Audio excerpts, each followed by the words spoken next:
Hello you plonkers and welcome back today to another video on the Drewzy channel. It's another different type of video today. Obviously the Olympics have just finished. I think they finished on Saturday. I'm filming this on Thursday and I'm already missing the Olympics. I'm already counting down to 2024 in Paris, which is only a 3-year wait rather than the usual 4. But today, ladies and gentlemen, I'm going to go through my favourite Olympic moments from Australia. We are a mighty sporting nation and this year was no different at the Olympics. If you take into consideration the population of each country, I think Australia won the Olympic medal tally. I know that doesn't mean anything because China has about 2 billion people and America has hundreds of millions. But, you know, if it was like a 1v1 fist fight, Australia would win every day of the week. We're a country of absolute beasts. So now I'm going to get into my personal favourite Australian Olympic moments. If you liked the video, drop a like. If you're new to the channel, make sure you subscribe. Let's get into the video. The first Olympic moment and one I'll never forget was Ariarne Titmus in the pool. Ariarne won gold in the 400 and 200 meter freestyle as well as silver in the 800 meter freestyle, and she won those 2 golds against Ledecky, the best female swimmer of all time who had never lost in an Olympic final, and she's been to the Olympics 3 times. So she literally beat the greatest of all time to win those gold medals. And the thing is, she is 20 years old. She is my age. What am I doing? I'm sitting here talking about how cool she is. Meanwhile, she is literally the best female swimmer on the planet. I think it was the 400 meter, which was her first gold medal, and it went viral because her coach was absolutely losing his mind, shaking the fence, as you would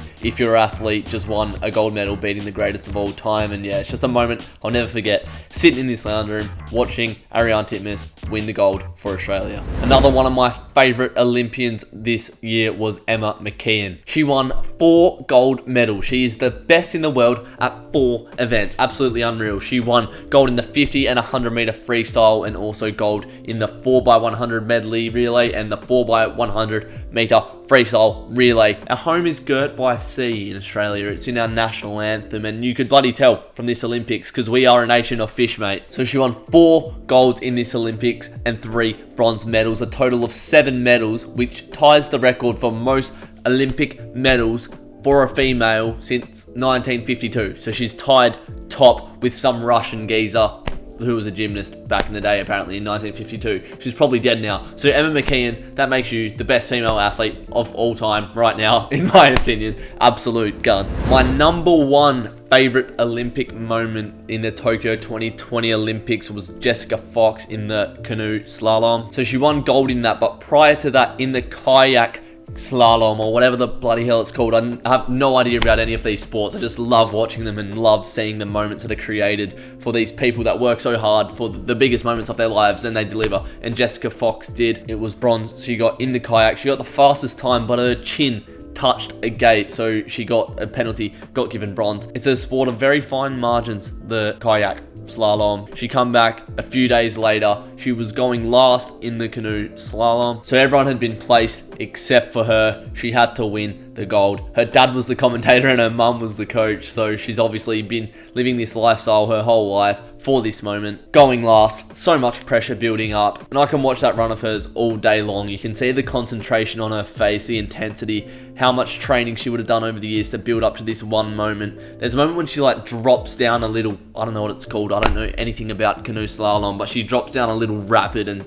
she has to have a real tight turn for a gate, and her dad says on the comm, she's got to dig deep here, she's got to dig deep, and she does. Such a hectic sport. I was at prac for my uni watching it on a projector, and yeah, seeing that, cheering her on. Never knew the girl before, but Jessica Fox, absolute Australian icon, my favourite Olympic moment. We also won gold in the BMX. Logan Martin and Keegan Palmer, who's only 18 years old, won the men's skating. So when you drive past a skate park and you see some little ratty kids doing some flips and tricks on their boards, don't worry if they're breaking the law and doing things after. Just let them be. Let them grow into little Keegans. Obviously, Keegan, being 18, has put in the work and become the best skater in the world at only 18 years old. And it's cool that like the first 2 sort of urban sporting events, park events, Australians won them. So that makes us like the swaggiest because they're like swag events. Like even hipsters tune into those ones. So it was good to see the BMX and the skateboarding gold come back to Australia. How good was the Australian equestrian team getting silver? Absolutely unreal. How good.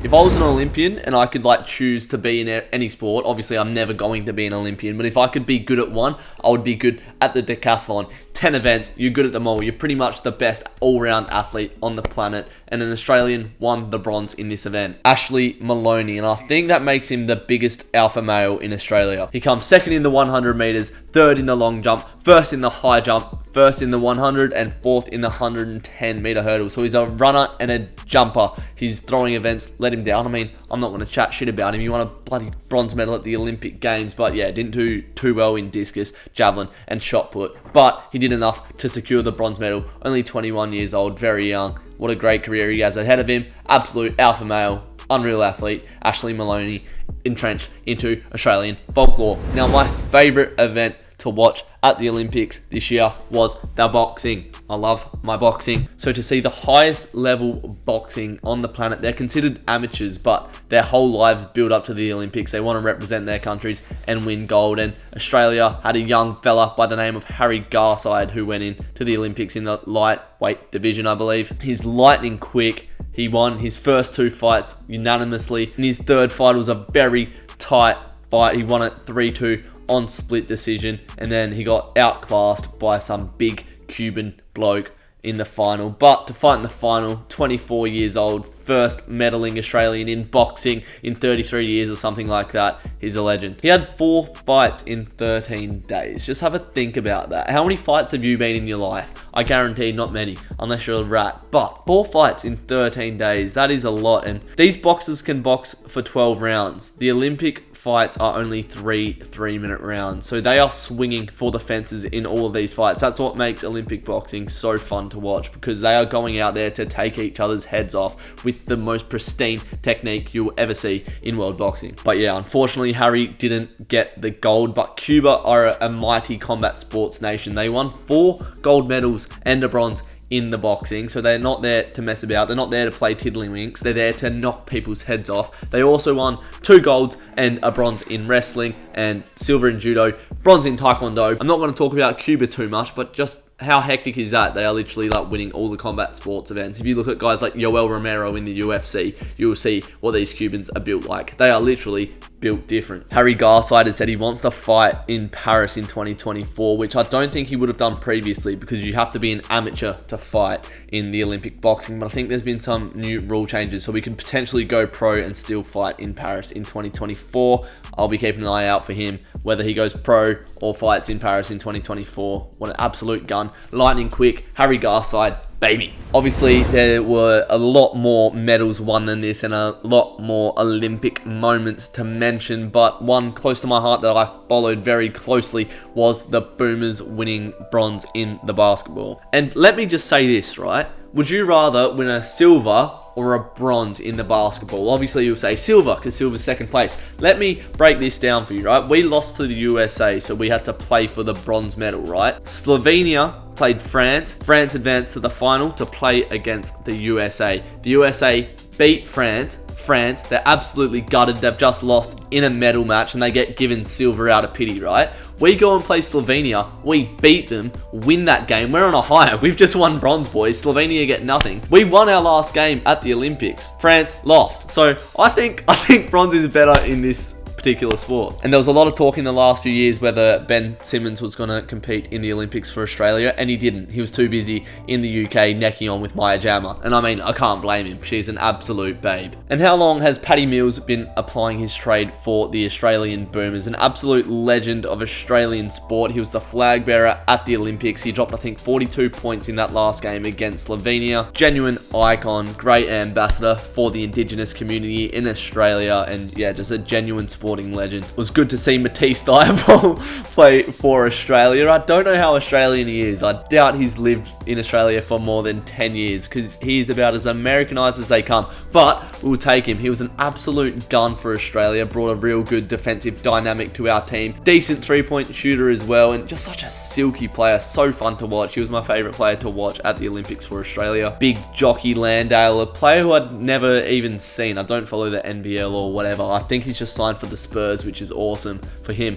But I just loved watching Big Jock Landale, the blonde curly haired geezer with a mullet. smashing down Asahi's after they won the bronze. He definitely emerged as a cult hero in this Boomers side. And Dante Exum, such a high draft pick in the NBA. I think in 2014 he went with the 5th pick, somewhere around there. I can't remember exactly, but he's had an injury-riddled career in the NBA. He's never really been able to live up to the heights that we thought he could get to, but he had such a good Olympic series in the end. He had some massive plays in that bronze medal game, and he proved a lot of his doubters wrong. But anyhow, that wraps up my favourite 2020 Tokyo Olympic moments for Australia. Comment down below your favourite moments in the Olympic Games, and Olympics don't come around too often, so when they're on, make sure you watch them and take in the moments, because they are moments in history that will be written in scripture and never forgotten, and you can watch them live. Bring on Paris 2024. I want to go to that. That just sounds like a lot of fun. But anyway, I'm going to stop waffling. Thank you guys for watching the video. If you've enjoyed the video, make sure you drop a like, subscribe if you're new to the channel, and I'll see you in my next video. Take care, you plonkers.